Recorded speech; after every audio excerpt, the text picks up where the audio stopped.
오늘 본문의 말씀으로 신앙 착각이라는 제목으로 말씀의 은혜를 함께 나누겠습니다.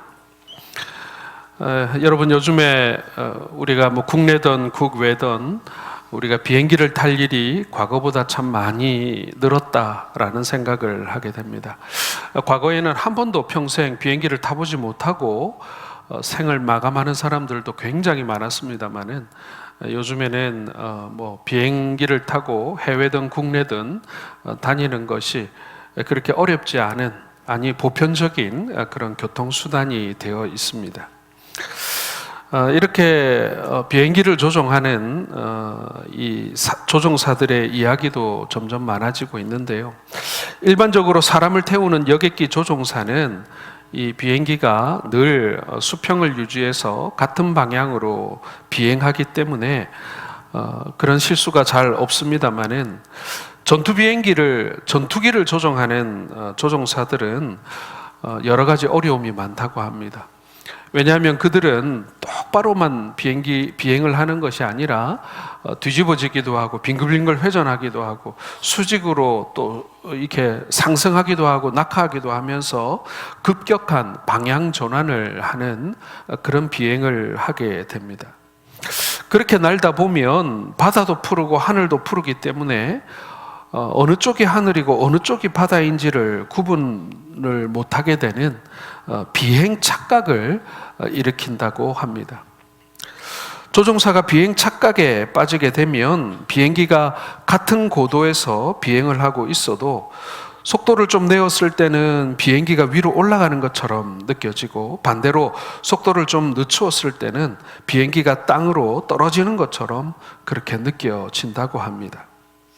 그렇기 때문에 조종사는 반드시 자신의 감각에 의해서 판단하는 것이 아니라 이 계기판을 보고 지금 비행기가 뒤집어져 있는지, 아니면 반듯하게 수평으로 날고 있는지, 아니면 지금 고도가 올라가고 있는지 내려가고 있는지를 이 계기판을 보고 판단해야 한다. 자신의 감각을 다 믿어서는 안 된다라는 그런 이야기를 들은 적이 있습니다. 비행 착각에 빠지기 쉽기 때문에 그런 것이죠. 자, 이 조종사들이 비행 착각에 빠져서 위험에 빠지는 것처럼 우리 신앙인들도, 우리 성도들도 종종 신앙 착각에 빠지는 경우가 있습니다. 계기판을 보지 않고 자신의 감각과 판단만 믿다가 하늘과 땅을 혼돈하는 비행 착각을 일으켜서 사고가 발생하거나 위험에 처하는 조종사들처럼 성경 말씀은 보지 않고 자기가 생각하는 신앙이 옳은 곳으로만 믿고 행동하다가 자신과 공동체가 모두 어려움을 겪는 그런 사람들이 있다. 그런 공동체들이 있다라는 것입니다. 우리는 이것을 신앙 착각이라고 부를 수 있지 않겠느냐라는 것입니다. 하나님의 말씀이 아닌 자신의 소신, 자신의 사상, 자신의 생각, 자신의 경험에 의존하는 우리 성도들이 빠지기 쉬운 함정인 것입니다. 예수님 당시에 바리새인들과 사두개인들은 이런 신앙 착각에 빠졌던 사람들입니다. 그들은 스스로 하나님을 잘 섬기는 사람들이라고 믿었습니다. 오히려 하나님께서 보내신 독생자 예수 그리스도를 제대로 알지도 못하고 믿지도 않았음에도 불구하고 그들은 여전히 하나님께 충성하고 있다, 하나님의 뜻을 받들고 있다라고 착각하고 있었던 것입니다. 그들은 스스로 하나님의 말씀을 잘 안다고 했지만 사실은 하나님의 말씀에 대하여 너무나도 무지한 사람들이었다라는 거예요. 구약의 율법을 목숨을 걸고 지키려고 하기는 했지만 구약에서 수도 없이 예언하고 있는 예수님을 그들은 결국 배척하고 말았지 않습니까? 예수님을 따라다니며 허점을 잡아서 죽이려고 혈안이 되어 있었습니다. 그들이 어떻게 하나님의 말씀을 안다고 할 수 있겠습니까? 그들의 크나큰 착각이었을 뿐인 것이죠. 그래서 여러분, 우리가 지난주 말씀 혹시 기억하십니까? 우리가 살펴보았듯이 그들은 예수님께 가이사에게 세금을 바치는 것이 옳습니까? 세금을 바치지 않는 것이 옳습니까? 라고 하면서 예수님 앞에 말의 올무를 놓고 예수님을 넘어지게 하려 하였습니다. 하지만 예수님은 가이사의 것은 가이사에게, 하나님의 것은 하나님께 바치라는 그들의 허를 찌르는 대답으로 이 유대인들의 덫을 피하셨던 것입니다. 이번에는 바리새인들과 헤롯 당원에 이어서 사두개파 사람들이 기다렸다는 듯이 예수님을 찾아오게 됩니다. 여러분, 이 사두개파 사람들은 예수님 당시에 바리새파 사람들과 함께 확고한 종교적, 정치적, 사회적 지위를 차지하고 있었던, 그 기득권을 차지하고 있었던 지도자들이었습니다. 특히 이 사두개인들은 대부분 성전에서 제사를 주관하던 사독 가문 출신들로 숫자가 많지는 않았지만 매우 큰 영향력을 가지고 있었던 것입니다. 그러다 보니 그들의 신앙은 바리새인들과 비슷한 것처럼 보였지만 굉장히 현세적이다, 세속적이다라고 하는 점에서 바리새인들과는 또 확연히 다른 사람들이었고 또 대척점에 서 있었다, 서로 반목하고 있었다라는 것입니다. 사도행전 23장 8절을 한번 같이 읽어보겠습니다. 이는 사두개인은 부활도 없고 천사도 없고 영도 없다 하고 바리새인은 다 있다 함이라. 여러분, 이 말씀처럼요, 사두개인들은 바리새인들과는 달리 부활도 천사도 영도 없다고 믿는 사람들이었습니다. 굉장히 유물론적인 사람들, 굉장히 세속적인 사람들이라고 말할 수 있겠죠. 굉장히 또 현실적인 사람들이겠죠. 그러다 보니 물질에 대한 집착도 심했고 특별히 권력에 대한 욕심이 굉장했던 사람들이 이 사두개파 사람들이었습니다.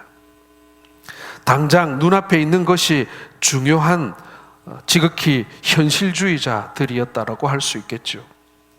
여러분, 우리 주위에도 보면 이 사두개파 사람들처럼 잘못 믿고 있으면서도 잘 믿고 있다고 착각하는 사람들이 의외로 많이 있습니다. 옳은 것을 믿고 있으면 괜찮죠. 옳은 것을 믿고 있으면 누가 뭐라고 그러겠습니까?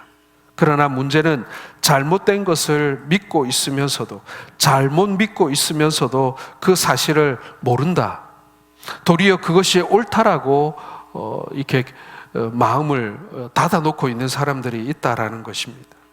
누가 보아도 잘못된 것임에도 불구하고, 그리고 하나님의 말씀을 통하여 잘못된 것을 알려주었음에도 불구하고 그것을 목숨 걸고 지키며 살아가는 사람들이었던 것입니다. 자신의 소신, 자신의 생각, 거기에 사로잡혀 있는 사람들인 것이죠. 그래서 여러분, 오늘 이 사두개인들이 가졌던 잘못된 신앙의 착각, 신앙의 오해가 무엇인지를 살펴보면서 혹시 우리도 이 신앙 착각에 빠져서 어디가 하늘이고 어디가 바다인지, 내가 지금 올라가고 있는지 아니면 거꾸로 틀어 땅으로 떨어지고 있는지를 제대로 파악하지 못하고 있는 것은 아닌지 우리의 신앙을 함께 점검해보는 그러한 시간이 되기를 소원합니다. 첫 번째로 여러분, 이 사두개인들은요, 성경을 오해하고 있습니다. 하나님의 말씀을 오해하고 있다라는 얘기입니다. 자, 29절 말씀 다시 한번 읽어보겠습니다. 예수께서 대답하여 이르시되 너희가 성경도 하나님의 능력도 알지 못하는 거로 오해하였도다. 자, 예수님께서 뭐라고 하십니까? 너희가 성경을 오해하였다. 다시 말해서 하나님의 말씀을 오해하고 있다, 착각하고 있다, 이렇게 말씀하십니다. 여러분, 사두개인들은요, 모세오경을 존중합니다. 모세오경이라고 하면 창세기, 출애굽기, 레위기, 민수기, 신명기 아니겠습니까? 이 5권을 모세오경이라고 합니다. 다시 말해서 사두개인들은 이 모세오경만을 인정하고 그 외에 다른 성경은 인정하지 않는다라는 말입니다. 그들은 모세오경에는 부활에 대한 언급이 없기 때문에 무엇을 근거로 부활을 믿어야 하는가라고 주장했던 사람들입니다. 언뜻 들으면 이 사두개인들의 주장이 나름 일리가 있는 것처럼 보이기도 합니다. 그러자 예수님께서 다음과 같이 말씀하시죠. 31절에서 32절을 같이 읽겠습니다. 죽은 자의 부활을 논할진대 하나님이 너희에게 말씀하신 바 나는 아브라함의 하나님이요 이삭의 하나님이요 야곱의 하나님이로다 하신 것을 읽어보지 못하였느냐. 하나님은 죽은 자의 하나님이 아니요 살아있는 자의 하나님이시니라 하시니. 자, 이 말씀은 모세를 통해 계시된 출애굽기 3장에 하신 말씀입니다. 모세에게 나타나신 하나님이 이 가시떨기 나무 가운데서 이렇게 말씀하시죠. 나는 아브라함의 하나님, 이삭의 하나님, 야곱의 하나님이다. 이렇게 하나님께서는 자신을 모세에게 설명하셨습니다. 하나님은 가시떨기 나무 가운데 나타나셔서 모세에게 지금 말씀하시기를 나는 지금 죽은 아브라함의 하나님이 아니라 살아있는 아브라함의 하나님, 죽은 이삭의 하나님이 아니라 살아있는 이삭의 하나님, 죽은 야곱의 하나님이 아니라 살아있는 야곱의 하나님이라고 지금 설명하고 계시는 것입니다. 여러분, 사두개인들은 모세 오경만을 믿는다고 했습니다. 그 모세 오경의 첫 번째 책이 창세기이고 두 번째 책이 출애굽기입니다. 창세기에는 아브라함의 이야기, 이삭의 이야기, 야곱의 이야기가 나옵니다. 그리고 두 번째 책인 출애굽기에는 모세의 이야기가 나옵니다. 야곱의 아들 요셉이 죽고 430년 동안의 애굽 종살이를 하던 이 이스라엘이 애굽을 탈출하는 이야기가 출애굽기 아니겠습니까? 쉽게 말하면 아브라함부터 모세까지의 역사적 기간의 차이가 대략 600년의 간격이 있는 것입니다. 아브라함과 이삭과 야곱은 이미 오래전에 죽은 사람이 맞습니다. 그럼에도 불구하고 그들은 죽은 것으로 끝나지 않았다라는 것입니다. 하나님께서 이들이 죽어 먼지가 되어지고 흙이 되어 사라진 존재다, 이제 아무것도 아닌 존재다라고 말씀하셨다라면 굳이 자신을 아브라함, 이삭, 야곱의 하나님이라고 소개하지 않으셨겠지요. 물론 육신은 죽어 땅에 묻혔지만 흙으로 돌아갔지만 그들의 영은 주님과 함께 있음을 말하고 있는 것입니다. 누가복음 16장의 부자와 거지 나사로의 이야기 속에 보게 되면 음부 중에서 고통당하던 부자가 아브라함에게 이렇게 얘기합니다. 누가복음 16장 24절을 같이 읽겠습니다. 불러 이르되 아버지 아브라함이여 나를 긍휼히 여기사 나사로를 보내어 그 손가락 끝에 물을 찍어 내 혀를 서늘하게 하소서. 내가 이 불꽃 가운데서 괴로워하나이다. 이렇게 부탁을 했어요. 자기에게 이 물 한 모금, 아니 물 한 방울 먹게 해달라고 말이죠. 그때 아브라함이 이렇게 말합니다. 누가복음 16장 25절입니다.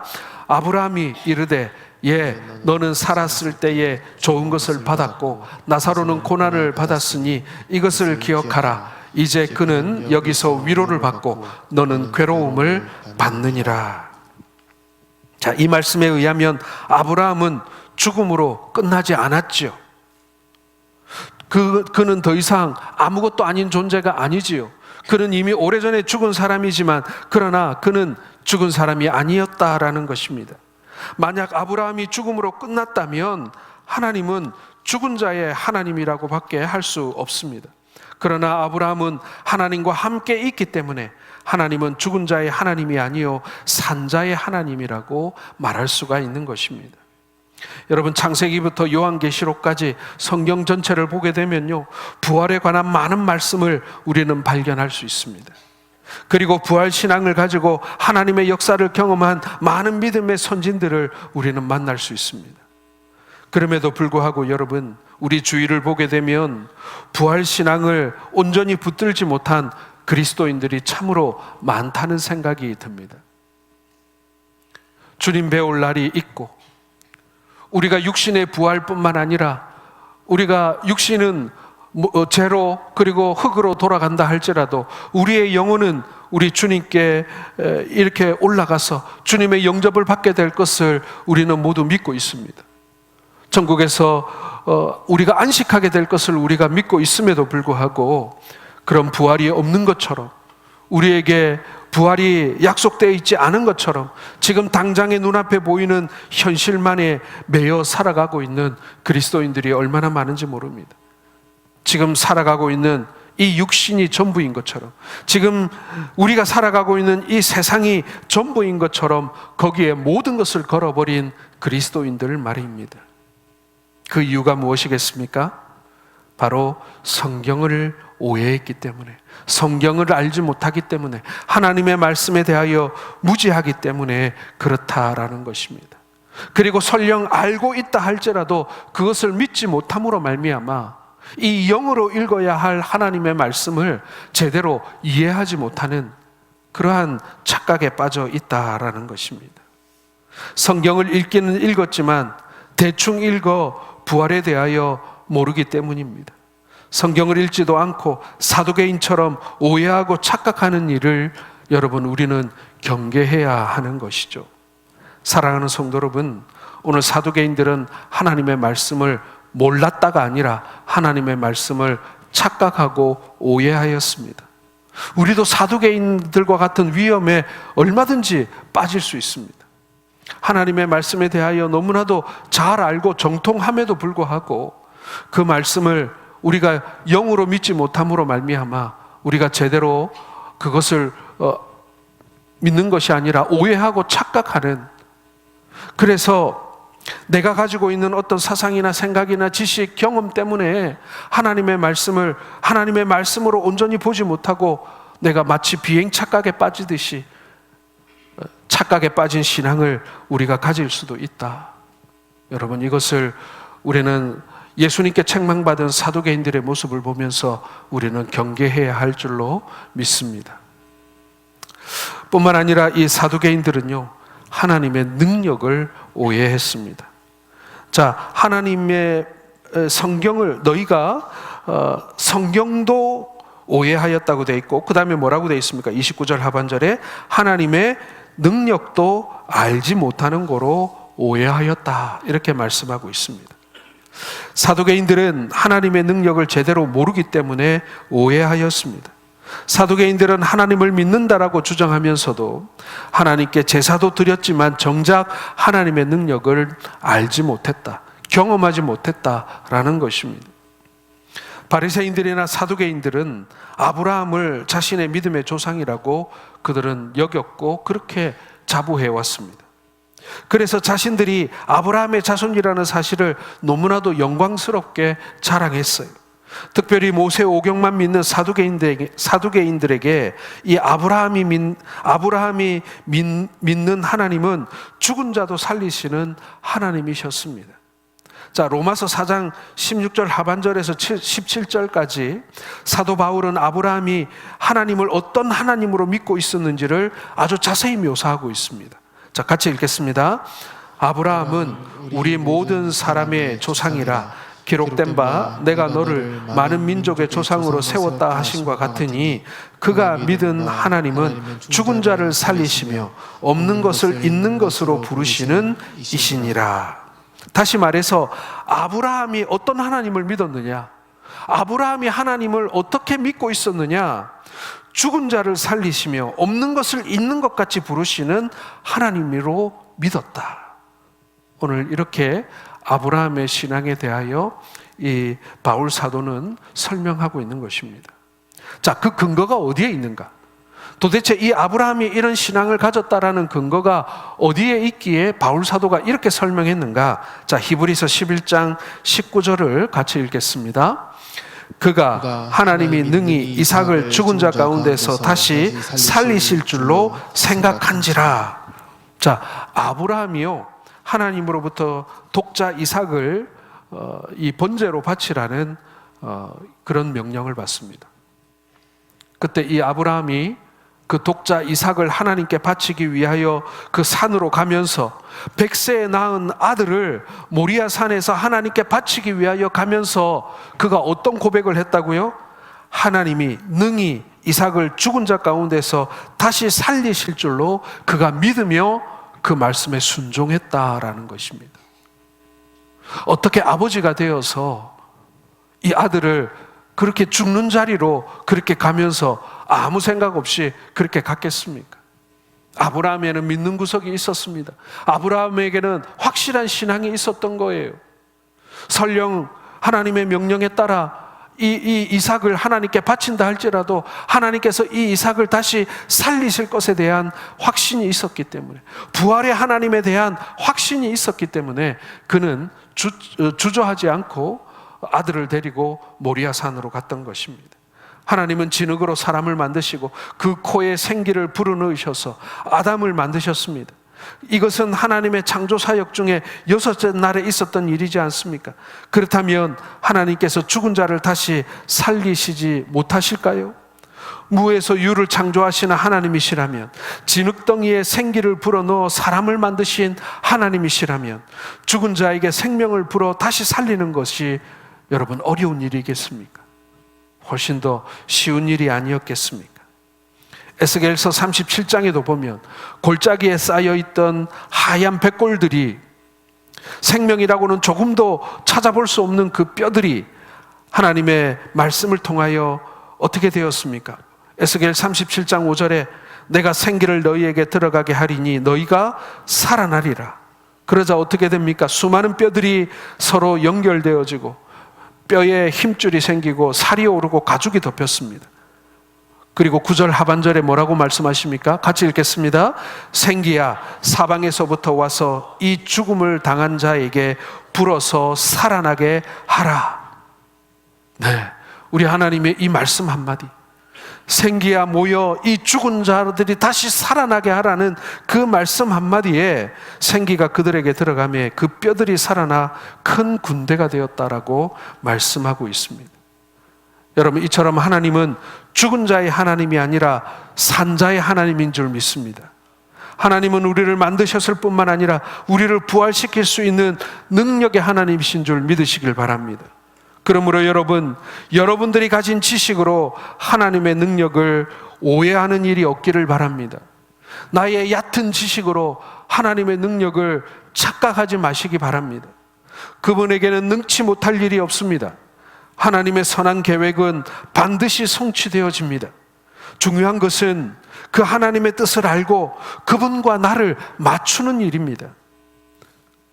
그런 성도들에게는 하나님의 능력이 나의 능력이 될 줄로 믿습니다. 그러나 여러분, 두 마음을 품은 자, 여러분 두 마음이 뭐겠습니까? 이것도 갖고 싶고 저것도 갖고 싶고 그런 마음입니까? 아닙니다. 여러분, 하나님의 마음과 일치되지 않은 마음을 성경은 두 마음이라고 말씀하고 있습니다. 하나님과 일치되지 않은, 하나님과는 딴 마음을 먹고 있는 그 사람에게는 하나님의 능력이 나타나지도 않고 하나님의 능력을 경험할 수도 없는 것입니다. 그러므로 여러분, 사두개인들은 하나님의 능력을 경험하지 못했을 것입니다.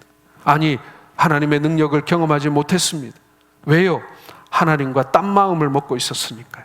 하나님과 일치된 마음이 그들에게는 없었으니까요. 그러니 그들은 하나님의 능력에 대하여 무지할 수밖에 없었던 것입니다. 사랑하는 성도 여러분, 혹시 여러분들의 삶 속에 다른 사람들은 기적도 일어나고 경험하고 하나님의 능력도 경험한다고 하는데 나는 그저 내 힘으로 살아가고 있어 라고 생각하시는 분들이 계십니까? 그렇다면 여러분, 내 마음과 하나님의 마음을 여러분 맞추어가는 노력을 해보시길 바랍니다. 그리고 그렇게 기도하시기 바랍니다. 하나님의 마음이 내 마음이 하나님의 마음이 되도록 내가 하나님의 마음을 알아가게 하여 주옵소서. 성령님, 내 마음이 하나님의 마음과 일치되게 하여 주옵소서. 여러분, 그 마음이 하나가 되는 순간 여러분들은 놀라운 하나님의 모든 능력을 경험하는, 그 능력의 하나님을 힘입는 우리 능력 있는 성도가 될 줄로 믿으시길 바랍니다. 마지막 세 번째로 여러분, 오늘 이 사두개인들은 부활을 오해하고 있습니다. 30절입니다. 부활 때에는 장가도 아니가고 시집도 아니가고 하늘에 있는 천사들과 같으니라. 사두개인들은 부활을 부인할 수 있는 성경적 근거로 형사취수죄를 제시하고 있습니다.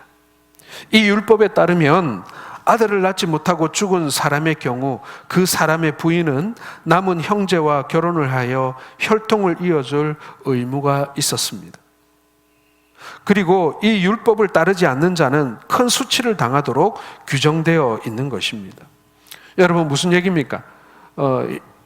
형과 아이를 낳지 못하고 죽게 되면 그 동생이 형수와 다시 결혼하여서 아들을 낳아야 되는데 그 아들은 나의 아들이 아니라 형의 아들이 되어서 형의 가업을 그리고 형의 유산을 물려받아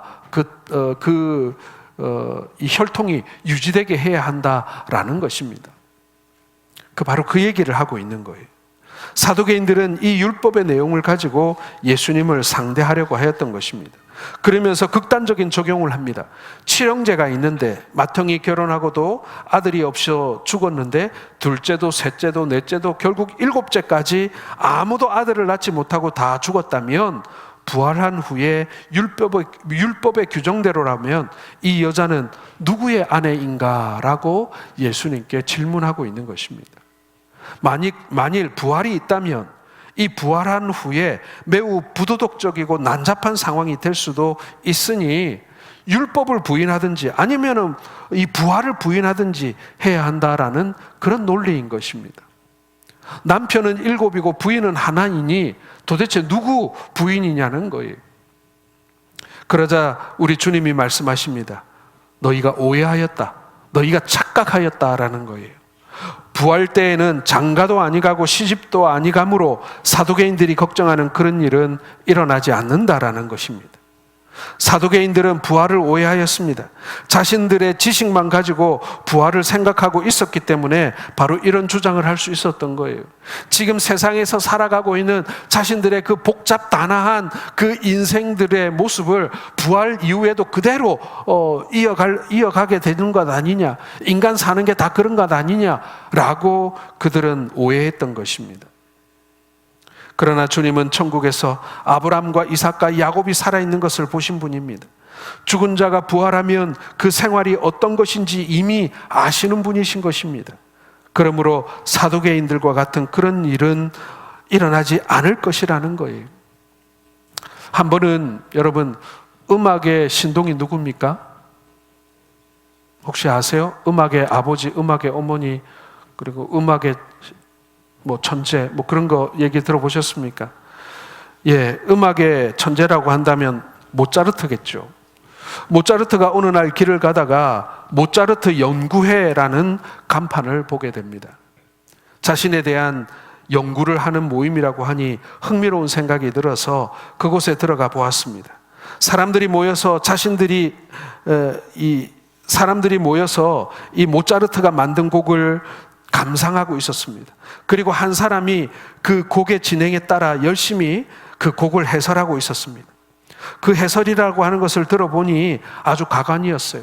모차르트가 어떤 동기에서 이러한 곡을 지었고 어떤 상황 속에서 이 곡을 또 이렇게 연주하라고 작곡했다라고 하면서 설명을 하는데 이게 아주 엉터리인 거예요. 듣다 못한 모차르트가 한마디를 거둡니다. 제가 알기로는 그 곡은 모차르트가 그런 의미로 작곡한 곡이 아닙니다 라고 이렇게 설명을 하자 그 곡이 만들어진 배경에 대해서 설명을 했어요.